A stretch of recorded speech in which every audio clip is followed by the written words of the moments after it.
Experience 11 days of Grand Europe trip with easy EMI of rupees 25,000 only with GT Holidays, South India's #1 travel brand. இந்த போதை மருந்து கடத்தலுக்கும் terror ஃபண்டிங்க்கும் உலக அளவில் எப்பயுமே ஒரு தொடர் லிங்க் இருந்துகிட்டே இருக்கும். அது இரட்டை தண்டவாளங்கள் போன்றது. டெரர் ஃபண்டிங், போதை மருந்து கடத்தல். வேற எந்த சோர்ஸ்லையும் அவ்வளோ பெரிய ஃபண்டிங்கை ஜென்ரேட் பண்ண முடியாது. சாதிக்கூடிய குரூப்புக்கு மெக்சிகோலிருந்து கெமிஸ்ட் போயிருக்கான் டெல்லிக்கு. அவர்கள் கைது செய்யப்பட்டிருக்கிறார்கள். ஸோ இதெல்லாம் எதை காட்டுதுன்னா, it is an international drug mafia. விடிஆர் பழனிவேல் தியாகராஜன் 30,000 கோடிகளை மகனும் மருமகனும் கொள்ளையடிச்சாலும் சொல்லும் போது, நீ அந்த பணத்தை போதை மருந்து கடத்தல் யூஸ் பண்றது நான் குற்றச்சாட்டு. அதுக்கு தான் உனக்கு சாதிக்கு தேவைப்படுறான்ற.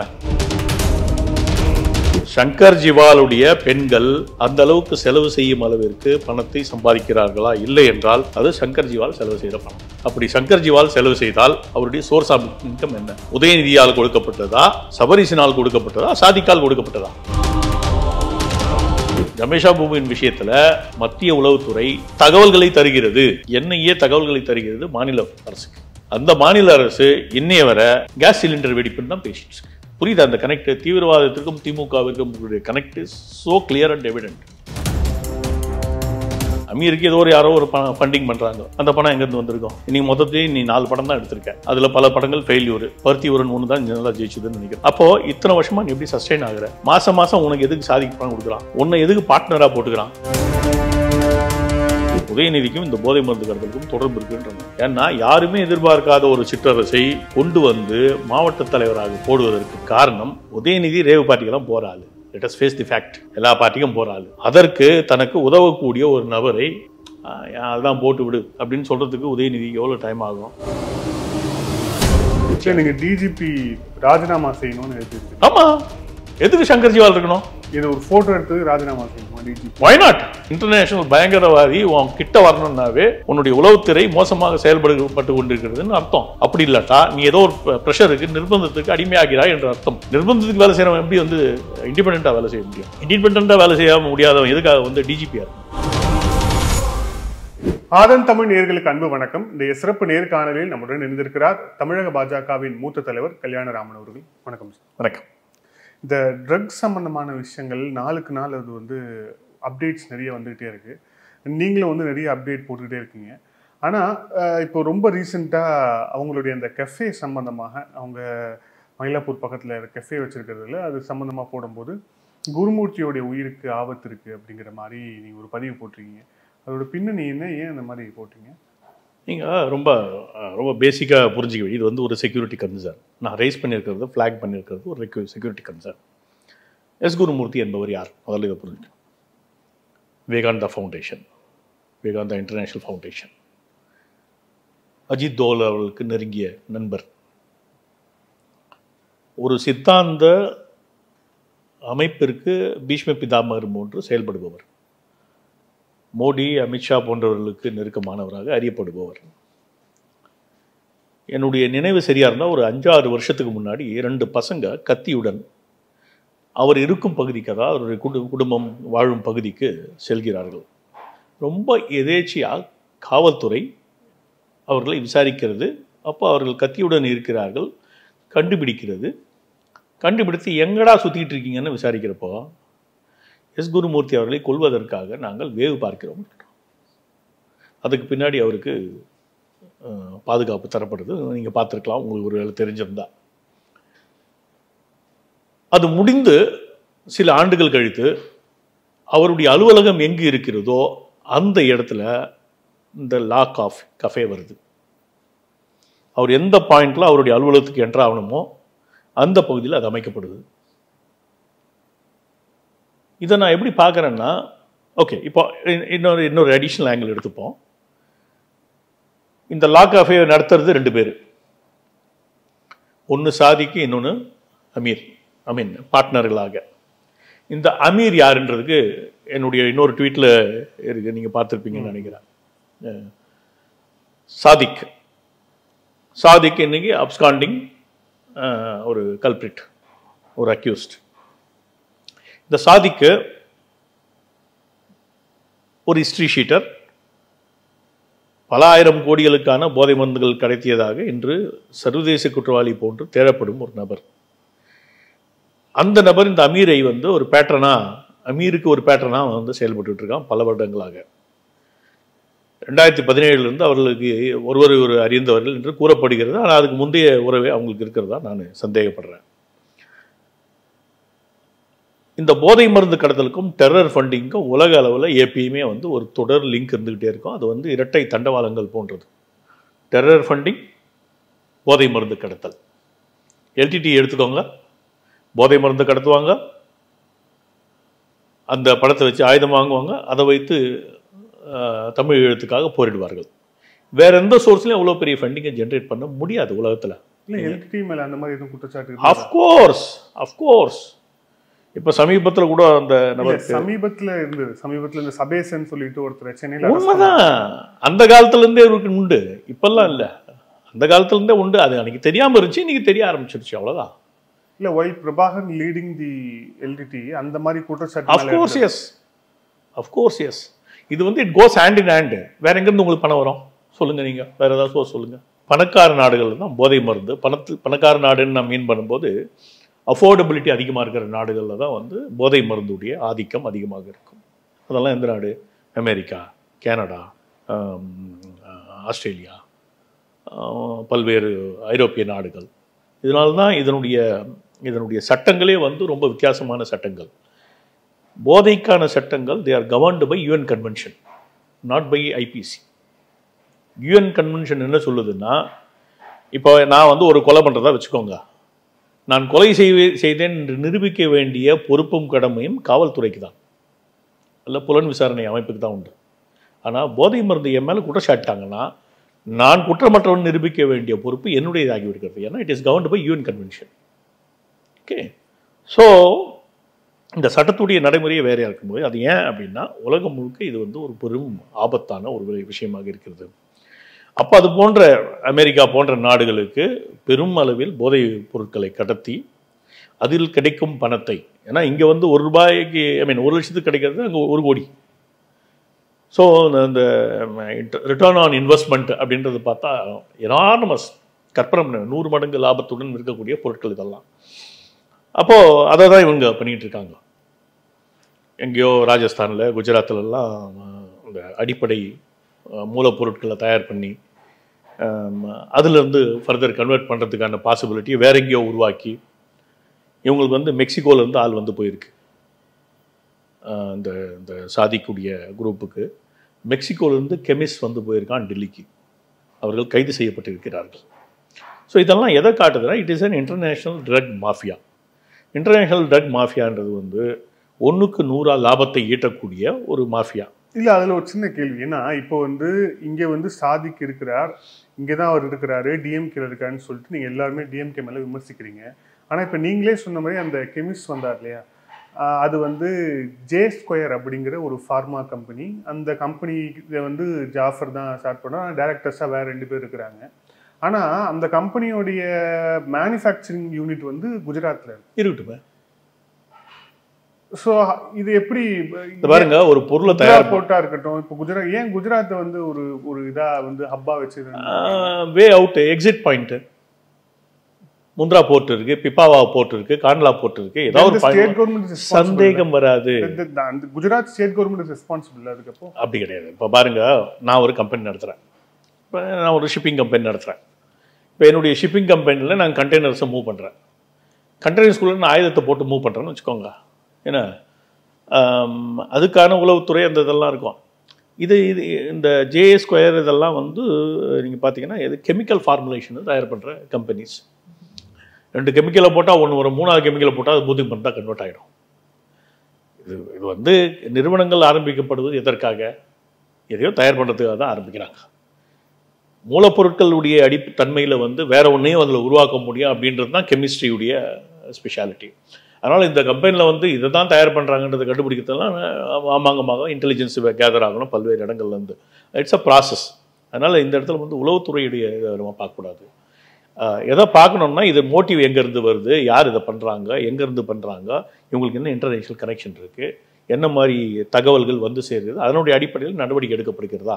நீங்கள் கவனித்து பார்த்தீங்கன்னா குஜராத்தில் தான் அதிகமான போதை மருந்துகள் பிடிக்கப்பட்டிருக்கு. கரெக்டா? இந்த கடத்தப்படும் போதை மருந்துகள் பிடிக்கப்படுது குஜராத்தில். சரி, அப்போ அந்த காவல்துறை சிறப்பாக செயல்படுகிறது தானே அர்த்தமாயிடுது.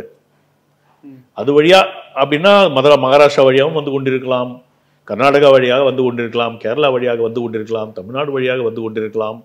ஆனால் அதிகமாக பிடிக்கப்படுவது எங்கே? இதுதான் கேள்வி. இல்லை, அதிகமாக பிடிக்கப்படுறது குஜராத் தான். பட்னா அந்த கிரெடிட் இப்போ எப்படி நீங்கள் வந்து கிரெடிட் கொடுக்குறீங்களோ அதே மாதிரி அவங்க அங்கே ஒர்க் பண்ணிட்டு இருக்காங்க, ரன் பண்ணிட்டு இருக்காங்கிறதுக்கான விஷயம் கண்டுபிடிச்சாச்சு இல்லை? இன்னைக்கு கண்டுபிடிச்சாச்சு இல்லை சார்? கண்டுபிடிக்காம எத்தனை இருக்கும் சார்? அதாவது நீங்கள் இதை எப்படி பார்க்கணும்னா, கண்டுபிடிக்காம விட்டாதான் தப்பு.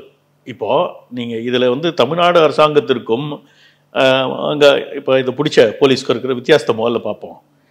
தமிழ்நாடு அரசாங்கம் இந்த நபர் 2 முறை குண்டர் சட்டத்திலே கைதான நபர் என்பது தெரியாமல் இருக்கிறது. தெரியாமல் இருக்கிறதா, தெரிந்து கொண்டு மௌனமாக இருக்கிறதா? இது கேள்வி. ஓகே, இந்த நபர் போதை மருந்து கடத்தி இருக்கிறார். 2013 கடத்தியிருக்காரு. அதுக்கு முன்னாடி திருட்டு விசிடி வித்திருக்காரு. 2ற்காகவும் அவர் கைது செய்யப்பட்டிருக்கிறார். அப்போ 2க்காகவும் கைது செய்யப்பட்ட நபர் எப்படி ஒரு மாநில முதல்வருடனும் மாநில டிஜிபியுடனும் மாநிலத்துடைய அமைச்சர்களுடனும் அங்கே மற்ற இந்த குடும்பத்துடனும் எப்படி அவ்வளவு நெருக்கமான உறவில் இருக்க முடியும்? அதாவது இப்போ நான் கூட கைது செய்யப்பட்டிருக்கேன். என்னுடைய கைது வந்து அரசியல் கைது. நான் எந்த பெரிய மட்டத்து தலைவர்களுடையும் நெருக்கமாக இருக்கிறதுனால கேள்வி எழுப்ப முடியாது. ஆனால் ஒரு குற்றத்திற்காக, குற்ற செயலுக்காக, அதாவது சமூக குற்றத்திற்காக, அரசியல் குற்றம் இல்லை, சமூக குற்றத்திற்காக, ஒரு கிரிமினல் குற்றத்திற்காக கைது செய்யப்பட்ட நபர் அவன் யாருன்னு கூட தெரியாமல் டிஜிபி அவார்டு கொடுக்குறாரு. தெரிஞ்சு கொடுக்குறாரா, தெரியாமல் கொடுக்குறாரா, நிர்பந்தத்தில் கொடுக்குறாரா? கேள்வி வருதா இல்லையா? முதல்வர் பக்கத்தில் நிற்கிறார். போதை மருந்துக்கு இது எடுக்கிறாங்க, ஓத்து எடுக்கிறாங்க. உதயநிதி பக்கத்தில் சாதிக்க, அப்புறம் அந்த Anbil Mahesh. What nonsense is this? அவன் யாருன்னு கூட உனக்கு தெரியாதா? ரொம்ப அடிப்படையாக சொல்கிறேன் பாருங்க. நான் என்னுடைய ஃபார்முலாவை சொல்கிறேன். எவனா ஒருத்தன் தலைவா உன்ன மாதிரி ஒரு தலைவன் இல்லைன்னு எவனா என்னை புகழ்ந்தான்னா அவனை நான் ஃப்ளாக் பண்ணிவிடுவேன். இவங்ககிட்ட ஏதோ நம்ம காரியம் ஆக வேண்டியிருக்கு போல இருக்குது. அவனை பற்றி ஒரு கேள்விக்குறியோடு தான் அதுக்கு மேலே அவனை அணுகுவேன். நான் தனிப்பட்ட கல்யாணராமனை சொல்கிறேன். அப்போ ஒருத்தன் வந்து தொடர்ந்து பல ரூபங்களில் பணம் கொடுத்து கொண்டிருக்கிறான். அவனுக்கு என்ன சோர்ஸ் ஆஃப் ஃபண்டுன்றது உனக்கு தெரியாது. அவன் ஒரு ஹிஸ்ட்ரி ஷீட்டர். அவனை நீ எப்படி மெயின்டைன் பண்ணுற? 30,000 கோடி ரூபாய் பணத்தை இவர்கள் கொள்ளையடித்ததாக பிடிஆர் பழனிவேல் தியாகராஜன் சொன்னது உண்மையா இல்லையா? பிடிஆர் பழனிவேல் தியாகராஜன் 30,000 கோடிகளை மகனும் மருமகனும் கொள்ளையடித்தால் சொல்லும் போது நீ அந்த பணத்தை வந்து போதை மருந்து கடத்தல யூஸ் பண்றேன்னு நான் குற்றச்சாட்டுறேன். அதுக்குதான் உனக்கு சாதிக்கு தேவைப்படுறான்ற. அதுக்குதான் நீ வந்து பல்வேறு இடங்கள்ல கஃபேங்களை போட்டு அந்த ஸ்டாம்பு அது இதுன்னு சொல்றாங்களா, அதெல்லாம் விற்கிறதுக்கு உள்ள அனுமதிச்சிருக்க சட்டத்திற்கு புறம்பாகன்னு சொல்றேன். வான் கண்ட்ரோலில் வந்து காவல்துறையும் உளவுத்துறையும் இருப்பதால் இவர்களை கண்டுகொள்ளக்கூடாது என்று நீ அனுமதித்திருக்கிறாய்ன்னு நான் சொல்றேன். அதில் வரும் லாபம் உனக்கு போய் சேர்கிறதுன்னு நான் சொல்றேன். இதில் உதயநிதிக்கு பங்கு இருக்கிறதுன்னு நான் சொல்றேன். இல்லாட்டா இவ்வளோ கேவலமா, இவ்வளோ மோசமா ஒரு அரசாங்கத்தின் முதல்வர், டிஜிபி, அமைச்சர்கள், குடும்பம் இப்படி அனைவரோடும் பின்னி பிணைந்திருக்க முடியாது. வாய்ப்பே இல்லை. எப்படி முடியும்? சாத்தியம்? ஒருத்தன் உனக்கு பணத்தை கொடுத்துட்டே இருக்கணும், உனக்கு சந்தேகம் வர வேண்டாமா? அவன் தொழில் என்னன்னு தெரிய வேண்டாமா? அவனுடைய பின்னணி தெரிய வேண்டாமா? எவனா ஒருத்தன் வந்து அண்ணே 1 லட்ச ரூபா வச்சுக்கோங்கன்னா நீ யாருப்பான்னு கேட்பேன். நான் நீ யாருப்பான்னு கேட்பேன். நீ யாரு, நீ எனக்கு பணம் தர கேட்பேன். உனக்கு என்ன காரியம் என்கிட்ட ஆக வேண்டியிருக்கு? முதல் கேள்வி, முதல் சந்தேகம் தானே. இவன் தொடர்ந்து எல்லாருக்கும் பணம் கொடுத்துருக்கான், திடீர் பணக்காராக தெரிஞ்சிருக்கிறான். அப்படின்னா இந்த பணம் உதயநிதி கொள்ளையடித்த பணம் என்றது என்னுடைய அனுமானம், என்னுடைய புரிதல், என்னுடைய குற்றச்சாட்டு.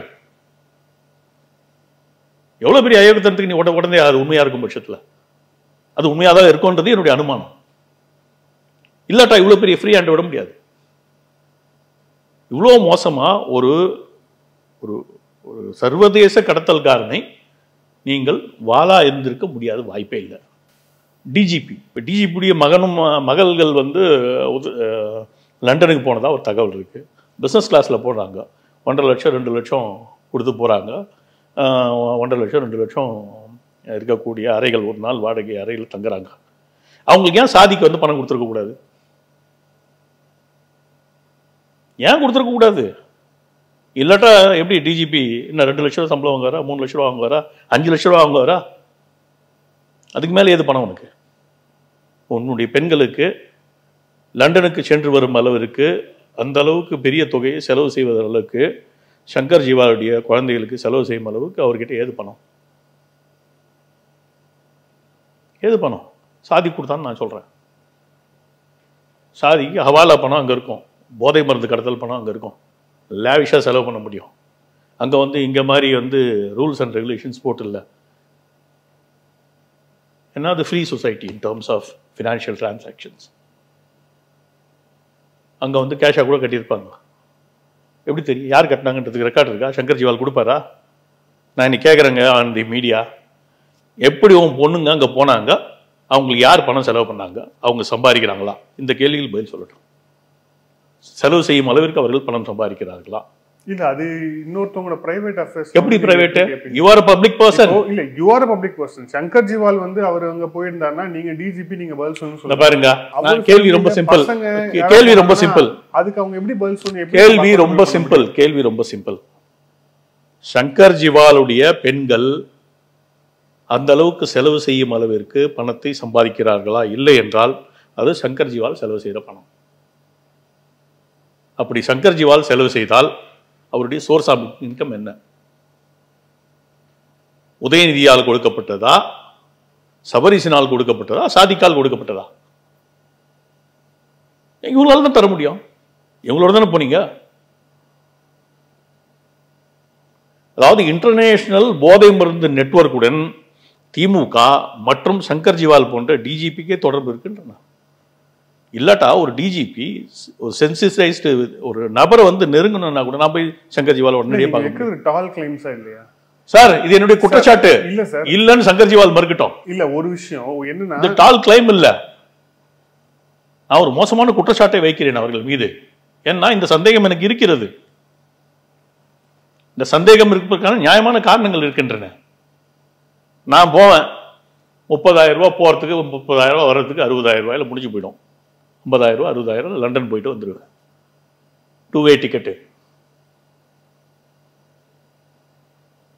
உனக்கு எப்படி செலவு பண்றது காசு வருது? அதான் கேள்வி. இல்ல நான் இது ஏன் டால் கிளைம்னு சொன்னேன்னா, இப்போ இவங்க வந்து மாநிலத்தில் இயங்கக்கூடிய ஒரு அரசு ஒரு கட்சி இருக்கிறாங்கன்னு இவங்க வச்சுக்கோங்க.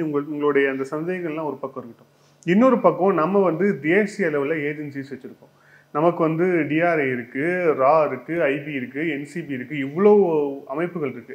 2013 அவர் மேல ஏற்கனவே வந்து குண்டாஸ்ல போனாருன்னா அவர் ஹிஸ்டரி ஷீட்டரா இருக்காரு. கிட்டத்தட்ட இதே மாதிரி தான் ஜமேஷா முபீனுக்கும் நடந்தது. ஜமேஷா முபீன் வந்து என்ஐஏவால் கண்காணிப்பில் இருந்த ஒரு நபர். அந்த அந்த குண்டுவெடிப்பு நடந்த போது கூட என்ஐஏ கண்காணிப்பு என்ன ஆனதுன்னு ஒரு கேள்வியும் கேட்டாங்க.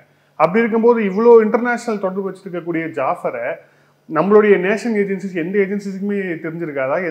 நீங்க வந்து இந்த சிஸ்டம் எப்படி ஃபங்க்ஷன் ஆகுதுன்னு தயவு செஞ்சு புரிஞ்சுக்கோங்க. என்ஐஏ வந்து எப்போ police station, NIA police station தமிழகத்தில் எப்போ அனுமதிக்கப்பட்டது தெரியுமா உங்களுக்கு?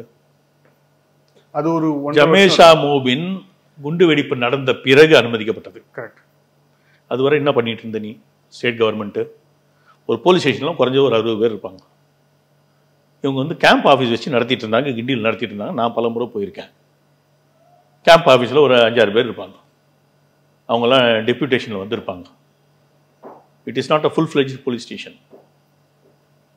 அப்போ என்ஐஏக்கே மொத்தமே 6 பேர் தான் தமிழ்நாட்டிலேயே, ஒட்டுமொத்த தமிழ்நாட்டுக்கே. அப்படின்னா என்ன பண்ணுவாங்கன்னா, இருக்கிற லோக்கல் போலீஸ்க்கு ஹிண்ட் கொடுப்பாங்க, டிப்ஸ் கொடுப்பாங்க. இந்த மாதிரி ஒரு கேரக்டர் இருக்குது, இவன் மேலே சந்தேகங்கள் இருக்குது. ஏன்னா தே கேதர் டெக்னிக்கல் இன்டெலிஜென்ஸ். இந்த கேரக்டர் மேலே இந்த மாதிரி சந்தேகங்கள்லாம் வருது. அதை கொடுத்தாங்களா இல்லையா? அதான் கேள்வி. ஜமேஷா பூமியின் விஷயத்தில் மத்திய உளவுத்துறை தகவல்களை தருகிறது, என்ஐஏ தகவல்களை தருகிறது மாநில அரசுக்கு. அந்த மாநில அரசு இன்னைய வர கேஸ் சிலிண்டர் வெடிப்புன்னு தான் பேசிட்டு இருக்கு. புரியுதா அந்த கனெக்ட்? தீவிரவாதத்திற்கும் திமுகவிற்கும் connect is so clear and evident.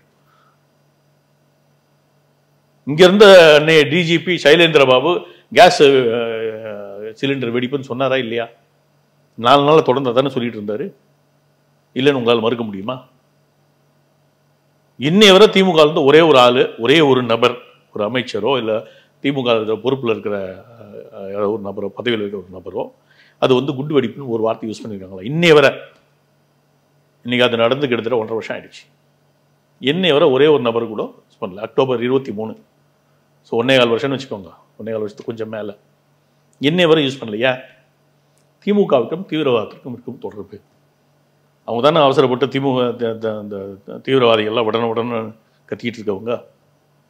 அது மூலமாக முஸ்லீம் ஓட்டு கிடைக்குமா? அதுக்காக ஒரு 10 பேரை விட்டாங்க. இப்போ எவ்வளோதான் திமுகவுக்கு அவர்கள் பதவிகளில் ஒட்டி கொண்டிருக்க வேண்டும். அதுக்காக எதை வேணாலும் பண்ணுவாங்க. அது தீவிரவாதமாக இருக்கலாம், போதை மருந்து கடத்தலாக இருக்கலாம், பணம் வரக்கூடிய விஷயம், பதவியை தக்க வைத்துக் கொள்ளும் விஷயத்துக்காக எதையும் பண்ணுவாங்க. அவங்களுக்கு வந்து அது தேச துரோகமா, சமுதாயத்துக்கு விரோதமா, இதெல்லாம் பற்றி கவலை இல்லை. அமீர் கேஸ் சம்பந்தமா ஒரு விஷயம் போட்டுருந்தீங்க. அது வந்து அமீர் மேல அந்த குற்றச்சாட்டு வந்து இருந்திருக்கலாம், இல்லை எஃப்ஐஆர் ஆயிருக்கலாம், என்னவா இருக்கலாம். பட் ஆனால் அதையும் இப்போ இந்த சாதிக் விஷயத்தையும் நீங்க எப்படி தொடர்பு படுத்துறீங்க? நான் முதல்லயே சொன்னேன், இந்த பாருங்க, தீவிரவாதத்துக்கும் போதை மருந்துக்கும் தொடர்பு இருந்துகிட்டே இருக்கு. 96 நடக்கிற சம்பவம், மார்ச் மாதத்தில் நடக்கிற சம்பவம். 96 மார்ச் மாதம் சம்பவம் நடந்த பிறகு அந்த சம்பவத்தை நான் சொல்றேன். 2 பேரோ 3 பேரோ போய் வெட்டுறாங்க. பேராசிரியர் பரமசிவம் அவர்கள் ஒரு எறும்புக்கு கூட தீங்கு நினைக்காத ஒரு மனிதர், எறும்புக்கு கூட தீங்கு நினைக்காத மனிதர்.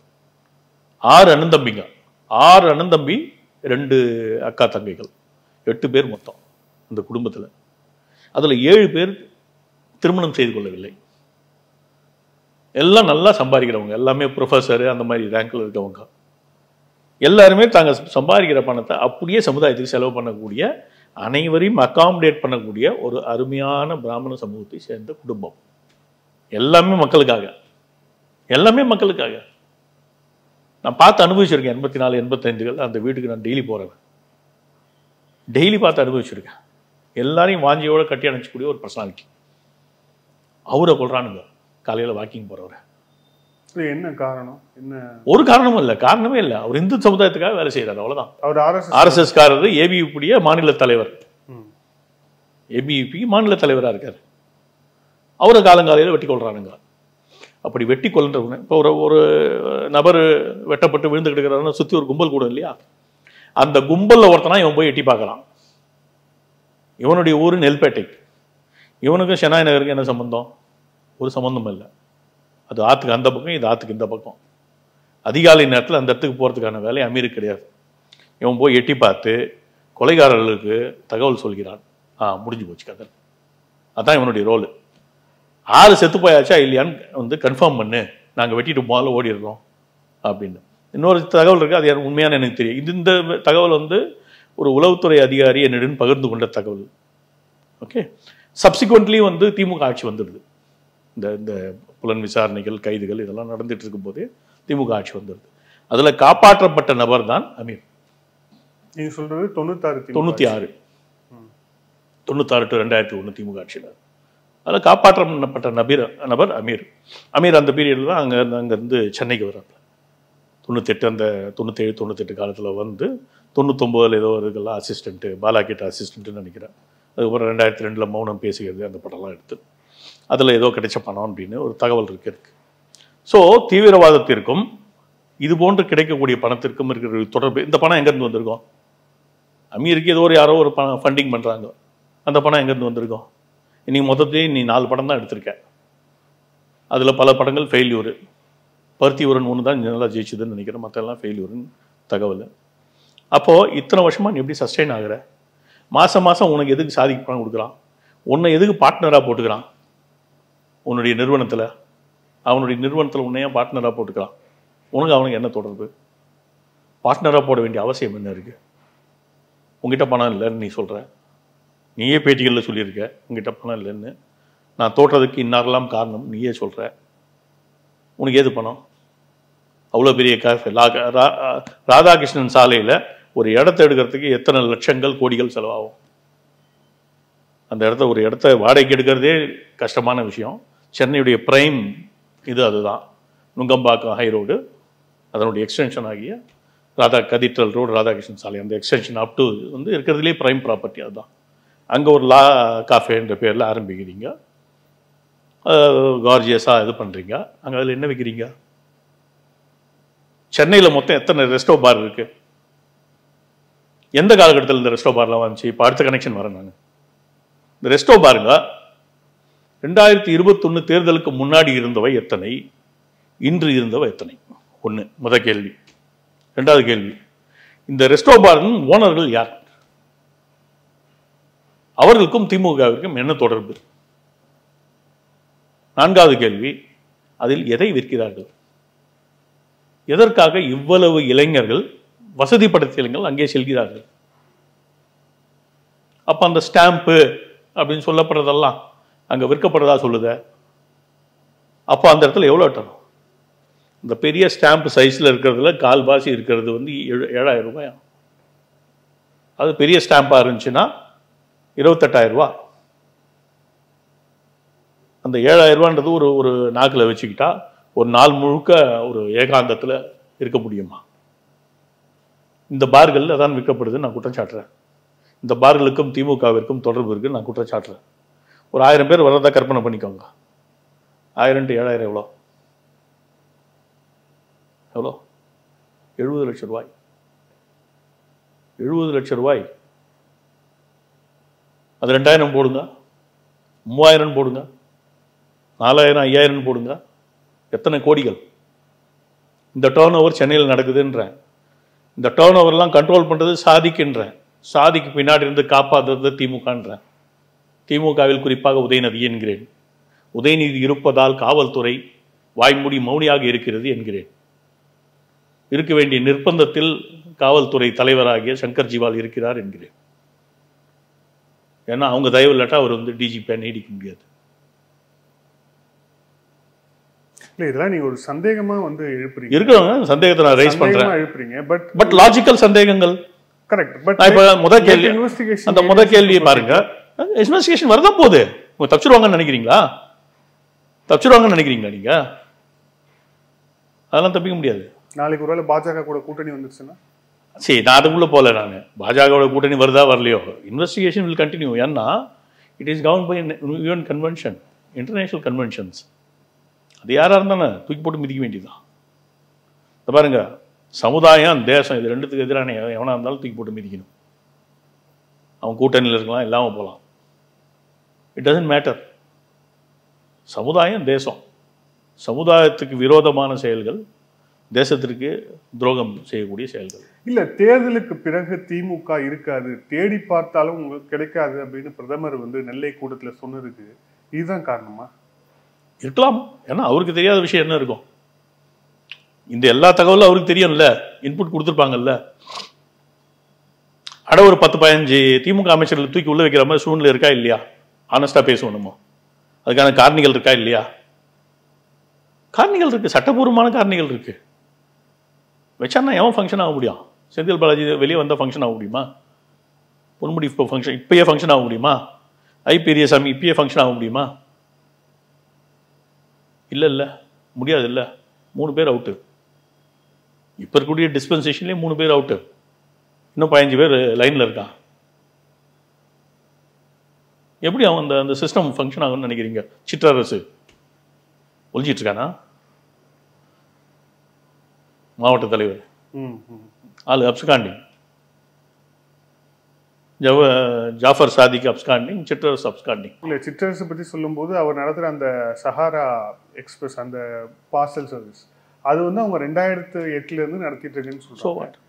ஸோ வந்து 2008 நடத்தக்கூடிய ஒரு நிறுவனத்தை இப்போ வந்திருக்கக்கூடிய ஒரு கேஸோட தொடர்புபடுத்தி அதை வந்து நம்ம டைரெக்டாக அந்த மாதிரி சார்ஜ் பண்ண முடியுமா? முடியும். ஏன்னு சொல்கிறேன். இப்போ இப்படி எடுத்துப்போம், என்னுடைய நிறுவனத்தை எடுத்துப்போம். என்னுடைய நிறுவனம் வந்து ஒரு லாஜிஸ்டிக்ஸ் கம்பெனி. ஓகே, நான் 2004 ரெஜிஸ்டர் பண்ணுறேன். கிட்டத்தட்ட ஒரு 4 வருஷம் டார்மெண்ட்டாக இருக்குது, எந்த விதமான நடவடிக்கையும் இல்லை. ஏன்னா நான் வேலைக்கு போக வேண்டிய நிர்பந்தம் ஏற்பட்டுடுது. அதனால் அந்த ஆக்டிவிட்டி ஒன்றும் இல்லாமல் போட்டுருக்கேன். அதுக்கப்புறம் திரும்ப வரேன். திரும்ப அது வேகம் எடுக்கிறது. ஒரு 15 கோடி டேர்ன் ஓவர் வர போகுது. மறுபடியும் விட்டுடுறேன், டார்மெண்ட் ஆகிடுது. 18 திரும்ப நான் பாம்பே போகிறேன், சும்மா ஒரு 3-4 மாதம். மறுபடியும் அது அப்பா ஆகுது. ஓகே, இது மனிதன் அவனுடைய முயற்சி. இப்போ யாரோ ஒருத்தன் வர்றான், என் சார்பாக யாரோ கம்பெனி நடத்திட்டு இருக்காங்க. சொல்கிறான், நான் வந்து உனக்கு போதைப் பொருள்லாம் தரேன், என்ன உனக்கு வந்து இந்த பார்சலை எடுத்துகிட்டு போகிறதுக்கு நார்மலாக 1000 ரூபா ஆகுமா? நான் வந்து உனக்கு 5000 ரூபா தரேன். இந்த பார்சல் இந்த ரூட்டில் இப்படி போயிடணும், தேங்காய் துருவல்ன்ற பேரில் அமெரிக்காவில் இருக்கக்கூடிய ஒவ்வொருத்தர் பேருக்கு அனுப்புவோம். ஒவ்வொரு பார்சல் போய் சேர்ந்தாலும் உங்களுக்கு 5000 ரூபான்னு. இந்த தேச விரோத மனோபாவம் கொண்ட நபர்களுக்கு இது பிரச்சனையே இருக்காது. தேச விரோத, சமூக விரோத, சுய ஒழுக்கமற்ற, சிற்றரசு போன்ற நபர்களுக்கு இது பிரச்சனையே இருக்காது. சந்தோஷமா ஏற்றுப்பான்னா 5 மடங்கு லாபம் வருது. ஏன் ஏற்றுக்க மாட்டான்? 1000 ரூபா வர்றதுக்கு 5000 ரூபா ஏன் ஏற்றுக்க மாட்டான்? இவங்களாம் உத்தமபுத்திரர்களா? கூக்கா செல்வம் இருந்த இடத்துக்கு தானே வந்தாப்புல. யாருமே எதிர்பார்க்காத ஒரு நபரை கொண்டு வந்து உதயநிதியின் முயற்சியில் போடப்படுகிறது. அதுக்காக தான் சொல்றேன், உதயநிதிக்கும் இந்த போதை மருந்து கடத்தலுக்கும் தொடர்பு இருக்குன்ற நான்.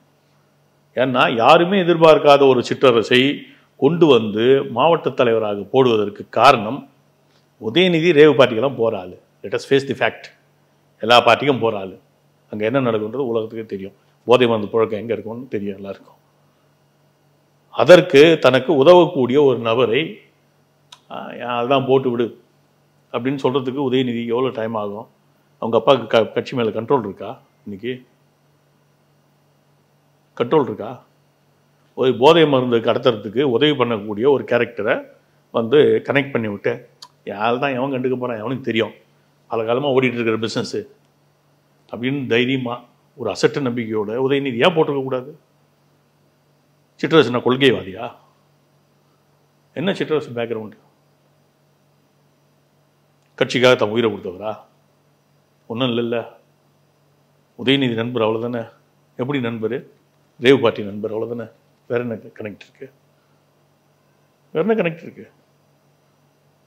ஸோ இதெல்லாமே ஒன்றுக்கு ஒன்று தொடர்பு இருக்கு. தீவிரவாதம், போதை மருந்து கடத்தல், ஆயுத கடத்தல், திமுக இதெல்லாம் ஒன்றோடு ஒன்று பின்னி பிணைந்தது. ஏன்னா இவர்கள் முதல்ல தேசியவாதிகள் கிடையாது, இவர்கள் பிரிவினைவாதிகள். ஏவா வேலு அவர்கள்லாம் பேசலையா? பேசினவங்க தானே இவங்க. தனித்தமிழ்நாடு கோரிக்கையை நாங்கள் வைப்போம்னு ஆராசா பேசலையா? இவர்களுடைய புத்திக்கின் ஆழ்மனதில் இன்னும் கூட பிரிவினவாத சிந்தனை இருக்கும் நபர்கள்.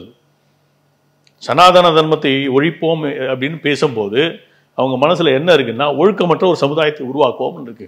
ஆனால் சனாதன தர்மம் என்பது ஒழுக்கங்களை தூக்கி பிடிப்பது. அதை யார் பேச வைக்கிறா? இதே போதை மருந்து கும்பல் தான் பேச வைக்குது. இதே தீவிரவாத கும்பல் தான் பேச வைக்குது. இதான் உதய சுய அறிவு இருக்கா? ஒரு 5 நிமிஷம் சுய அறிவோட பேச சொல்லுங்க பார்க்கலாம். ஏதாவது டாபிக் எடுத்து ஏதாவது என்ன வேணாலும் எடுத்துட்டோம். இவங்கெல்லாம் கோல்டன் ஸ்பூனோட எந்த விதமான அறிவையும் வளர்த்து கொள்ளாமல் வளர்ந்தவங்க. அவரு டாக்டர் கலைஞர் கருணாநிதி அவர்களுக்கு அறிவு இருந்தது. அதுக்கு அடுத்த 2 ஜெனரேஷன் அறிவு கிடையாது. இவர்கள் இப்படித்தான் இருக்கிறார்கள்.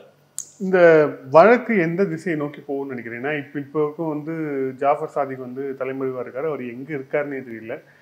அடுத்த கட்டமாக அவரை பிடிப்பதற்கு என்ன நடவடிக்கை எடுக்கப்படும்னு தெரியல. இந்த மாதிரி தலைமறைவாகக்கூடியவர்கள் ஜாஸ்தி ஆகிட்டே இருக்காங்க. ஏற்கனவே செந்தில் பாலாஜியோடைய சகோதரர் அதெல்லாம் இருக்கட்டாங்க. எப்படி வந்து அவன் தப்பிச்சு ஓடலாம்? எப்படி தப்பிச்சு ஓடலாம்? இன்னொரு தொடர்பு நான் கொண்டு வரேன். எப்படி அவன் தப்பிச்சு ஓடலாம்? எப்படி தப்பிச்சு ஓட முடியும்? குடும்பத்தில் இருக்கிற குழந்தை கூட்டி, பொண்டாட்டி, புள்ள கூட்டி அத்தனையுமே எப்படி தப்பிச்சு ஓட முடியும்? எப்படி அவர்கள் கண்காணாத இடத்திற்கு செல்ல முடியும்? எப்படி சாத்தியம்? 3 மாடியில இருந்து அத்தனை பேரும் காலி பண்ணிட்டு போயிருக்கான். எப்படி அவசர அவசரமாக வீட்டில் அனைத்தும் இறைந்த கிடக்கும் அதே நிலைமையில அப்படியே ஓடி இருக்கான். யார் டிப் ஆஃப் பண்ணது? அதுக்கும் நீங்க மாநில அரசு காரணம். ஆமாம், ஆமா. ஏன்னா ஒவ்வொரு முறையும் வந்து மத்திய உளவுத்துறையோ அல்லது இந்த போன்ற நிறுவனங்களோ, போதை மருந்து சம்பந்தப்பட்ட போதை தடுப்பு நிறுவனங்களோ லோக்கல் போலீஸுடைய உதவியை தான் நாடும். ஏதோ ஒரு டிப் ஆஃப்ல வந்து இங்கிருந்து தமிழ்நாடு அரசு, தமிழ்நாடு காவல்துறை சம்பந்தப்பட்ட நபர்களிடம் வந்து உன்னை கைது செய்ய வருகிறார்கள். அவனை காப்பாற்ற வேண்டிய அவசியம் உனக்கு எதுக்கு இருக்கு? எதற்காக அவனை காப்பாற்றுகிறாய்? உனக்கு இருக்கிற தொடர்பு வெளியே தெரிஞ்சிடும். வேற என்ன காரணமா இருக்க முடியும்னு நினைக்கிறீங்க? வேற ஏதாவது காரணம் தான் நீங்க சொல்லுங்க. Educate me, I am ignorant. இந்த திருட்டு திராவிட கும்பலே வந்து தீவிரவாதத்திற்கும் போதை கலாச்சாரத்திற்கும் உதவி செய்யும் அமைப்பாக செயல்பட்டு கொண்டிருக்கு. இது ஒரு நாள் 2 நாள் கதையெல்லாம் கிடையாது. இது வந்து பல காலமா இருக்கு. நான் பல காலமா சொல்லிக்கிட்டே இருக்கேன். தேர் ஆல் இன்டர் ஓவன் அப்படின்னு. என்னைக்கெல்லாம் வந்து 2006 வந்து அந்த 2006 மறுபடியும் திமுக ஆட்சி வருது. 2006 to 2011 அப்போ தான் ஒரு 100 பேரை வந்து இஸ்லாமிய பயங்கரவாதிகளை வெளியே விடுறாங்க அண்ணா பிறந்த நாளுக்கு. ஏன் வெளியே விடுற? என்ன அவசியம் இருக்குது உனக்கு? அதுக்கப்புறம் பார்த்தீங்கன்னா 2006 தொடர்ந்து தமிழ்நாட்டில் வந்து வன்முறை கலாச்சாரம். அதுக்கப்புறம் தான் பல பேர் டார்கெட்டட் கில்லிங்ன்றது அதுக்கப்புறம் தான் ஆரம்பிச்சு. என் கண்ணு முன்னாடி இறந்து போனவர்கள் வெள்ளையப்பன், அரவிந்த் ரெட்டி, ரமேஷ், சுரேஷ் கண்ணு முன்னாடினா கண்ணு முன்னாடி இல்லை, ஐ மீன் நான் அறிந்து நெருங்கி பழகிய நண்பர்களாக அறியப்பட்டு நாங்கள் ஒரு ஞாயிற்றுக்கிழமை அரவிந்த் ரெட்டியை மீட் பண்ணிட்டு வரோம், மறுநாள் காலையில் வெட்டி கொண்டு வர்றாங்க.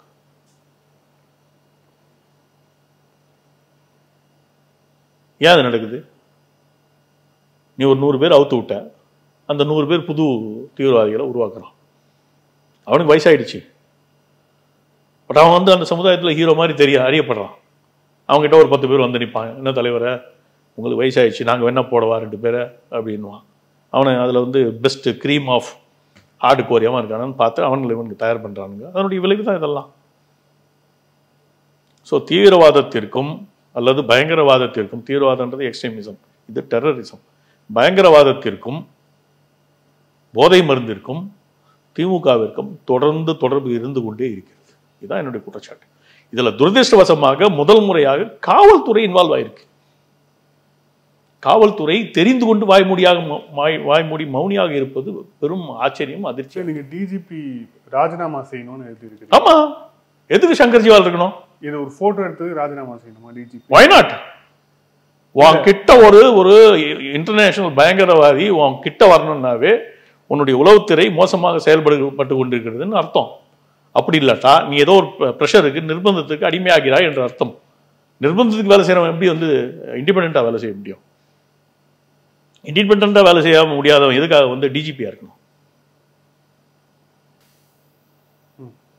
டிஜிபி ஒரு இண்டிபெண்டன்ட் பாடி, இண்டிபெண்டன்ட் டெசிஷன் மேக்கிங் பவர். நாளைக்கு வந்து ஸ்டாலின் மேல ஒரு குற்றச்சாட்டு வந்துச்சுன்னா கூட கைது செய்யும் அதிகாரம் டிஜிபிக்கு இருக்கிறது. என்ன, அது ஒரு ப்ராசஸ் போய் வரணும், கவர்னர்கிட்ட போய் அதுக்கான ஒரு இதை கொடுத்து அனுமதி வாங்கிட்டு வரணும். அது ஒரு ப்ராசஸ், அவ்வளோதான். பட் அதுக்கான அதிகாரம் இருப்பது, சட்டம் ஒழுங்கை காக்க வேண்டிய அதிகாரம் இருப்பது சங்கர்ஜிவாலிடம். அப்படிப்பட்ட சங்கர்ஜிவால் இதற்கு உடந்தையாக இருக்கிறார் என்று என்னுடைய குற்றச்சாட்டு.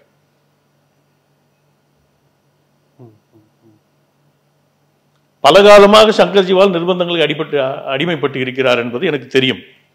என்னுடைய நண்பர் ஒருத்தர் டெல்லியிலிருந்து வராரு, வெளியே சொல்லுவோமே, பட்டவர்த்தனமா சொல்லுவோமே, எதுக்கு இங்கே கல்யாணம் என்னை கைது பண்ணியிருக்காங்க, நான் உள்ளே இருக்கேன், என்னை குண்டர் சட்டத்தில் அடைக்கிறார்கள். நான் குண்டர், என்ன ஒரு மேனேஜ்மெண்ட் ப்ரொஃபஷனல், நான் குண்டரான், என்னை அடைக்கிறாங்க. ஒரு நண்பர் வந்து டெல்லியிலேருந்து வர்றாரு, போய் சங்கர்ஜிவாலை என்னுடைய மனைவியுடன் சந்திக்கிறார். நடந்த சம்பவத்தை நான் அப்படியே சொல்கிறேன். என்னுடைய மனைவியுடன் போய் சந்திக்கிறார். நான் என்ன பண்ணுறது? I am under compulsion. I am talking about 2021. அப்போ வந்து police commissioner, Chennai commissioner or collector தான் சைன் பண்ண முடியும். சங்கர்ஜிவால் லீவில் இருக்கார்.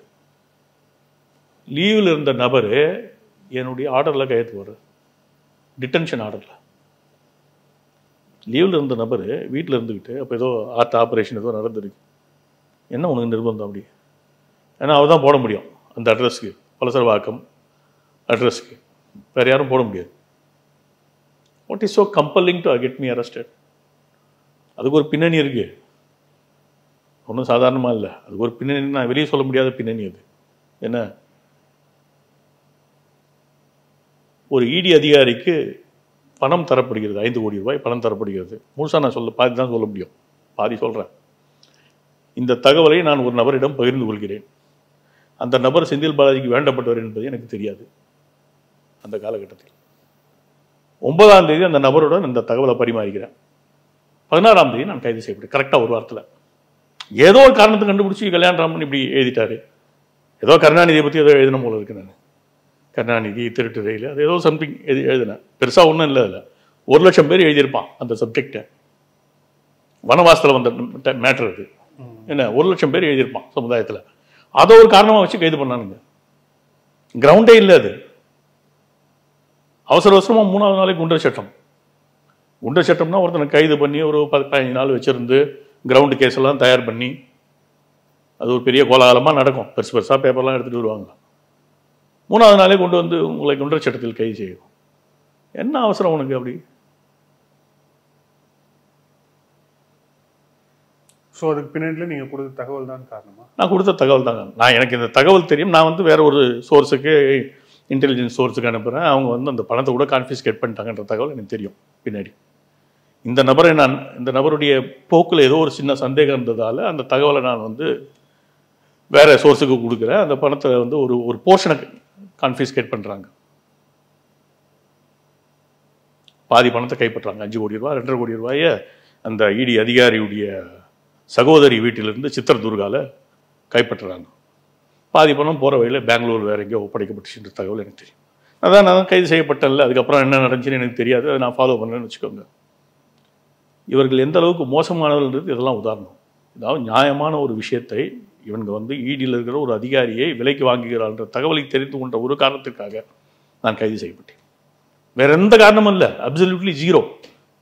ஏன்னா அதுக்கு ஒரு 4-5 மாதத்துக்கு முன்னாடி எனக்கு மேலேருந்து இன்ஸ்ட்ரக்ஷன் வருது. டெல்லியிலேருந்து என்னுடைய நெருங்கிய நண்பர் மத்திய மந்திரி சொல்கிறாரு, நீ கொஞ்சம் ஸ்லோ டவுன் ஆகு, நீ என்ன பண்ணிகிட்டு இருக்கியோ அந்த வேலையிலேருந்து கொஞ்சம் ஸ்லோ டவுன் பண்ணிக்கோ.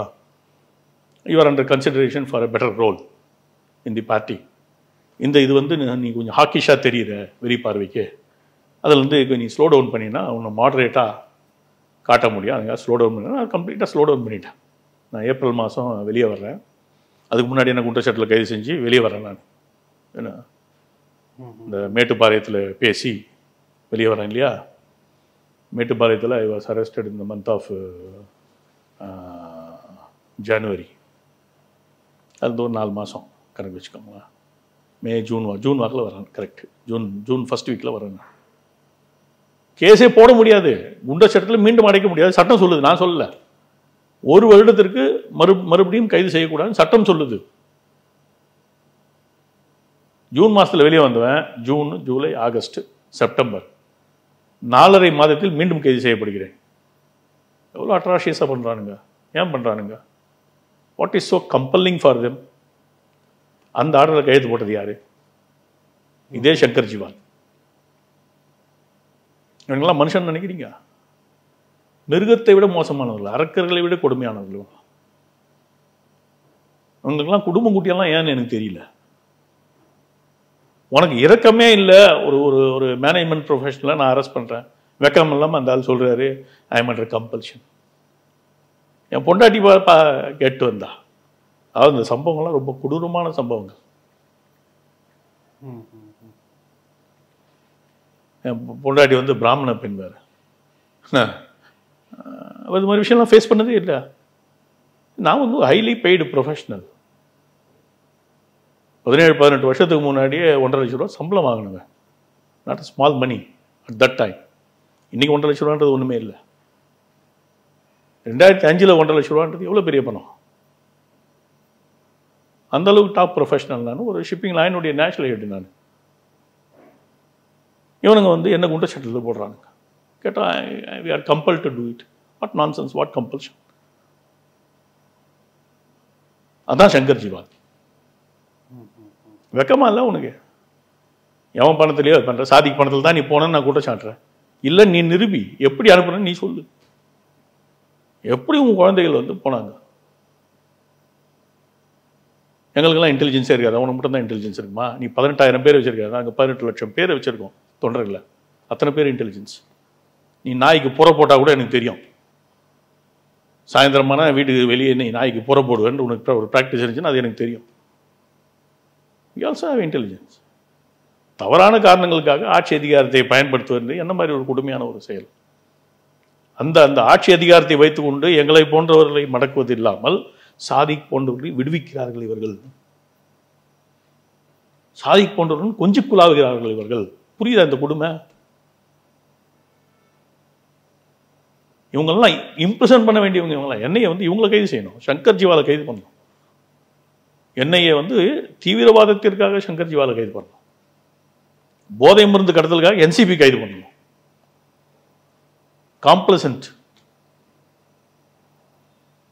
complicity with the issue. DGP must be arrested for what he has done.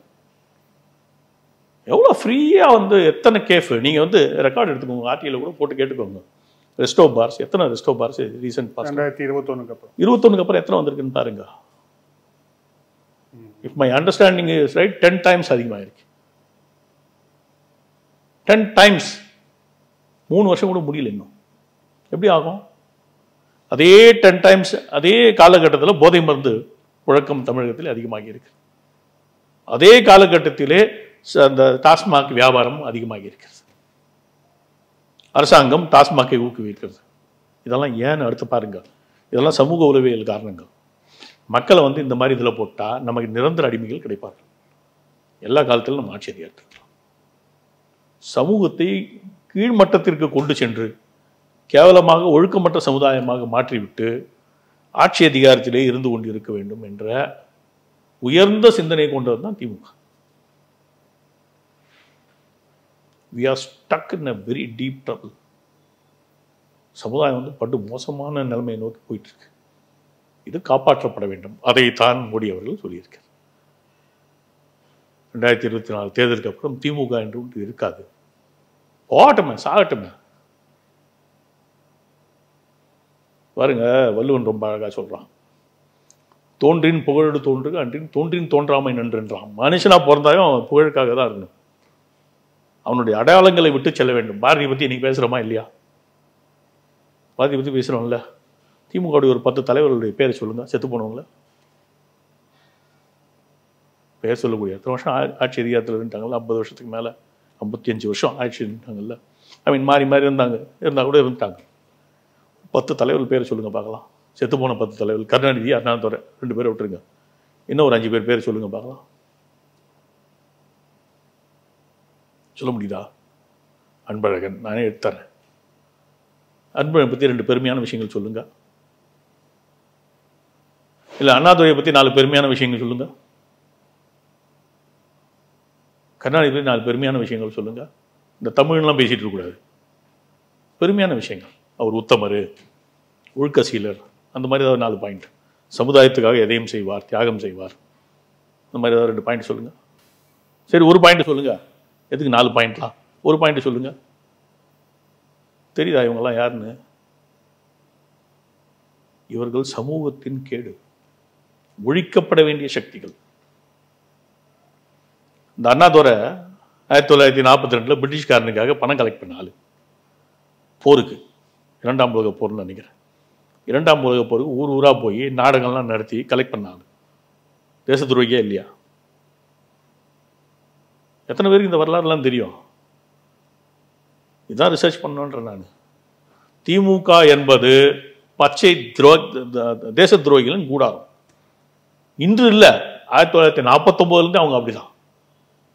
இது சமுதாயத்துக்கு தெரியாது, அவ்வளோதான். 75 வருடங்களாக திமுக ஆரம்பித்த டேட்லேருந்து நான் சொல்கிறேன். 75 வருடங்களாக அவர்கள் செய்த அனைத்துமே சமூக விரோத, தேச விரோத செயல்கள் மட்டும்தான். இவர்களால் ஒரு தம்படி பிரயோஜனம் கிடையாது சமுதாயத்துக்கு. சமுதாயம் தன்னுடைய போக்கில் போயிட்டு இருக்கு. அது ஏதோ மேலே வந்துகிட்டு இருக்கு. இந்த தமிழ் சமுதாயத்தை வந்து இயல்பான திறமைகள் இருக்கிறதுனால அந்த சமுதாயம் மேலே வந்துக்கிட்டே இருக்கு. இந்த சமுதாயத்தை ஒழுக்கக்கேடார்களாக மாற்றியது இவர்கள். அதனால திமுக என்பது அழிக்கப்பட வேண்டிய சக்தி, அழிக்கப்பட வேண்டிய சக்தி, அழிக்கப்பட வேண்டிய சக்தி. அதைத்தான் மோடி கூறுகிறார், அதை தான் நாங்களும் வழிமொழிகிறோம். லெட்ஸ் see இந்த இன்வெஸ்டிகேஷன் எப்படி போகுது அப்படிங்கிறது. நிச்சயமாக என்ன ஆகும்னு எனக்கு தெரியும். என்ன இதில் திமுகவுடைய காம்ப்ளிசிட்டி எஸ்டாப்ளிஷ் செய்யப்படும். 4 பேர் உள்ளே போவான். இதுக்காக மட்டும் போதை மருந்துக்கும் பயங்கரவாதத்துக்கும் துணை போன காரணத்திற்காக 4 பேர் உள்ளே போவான். அது உதயநிதி சென்றாலும் ஆச்சரியப்படுவதற்கில்லை. நன்றி சார். பல thank you sir. Thank you so much. நன்றி.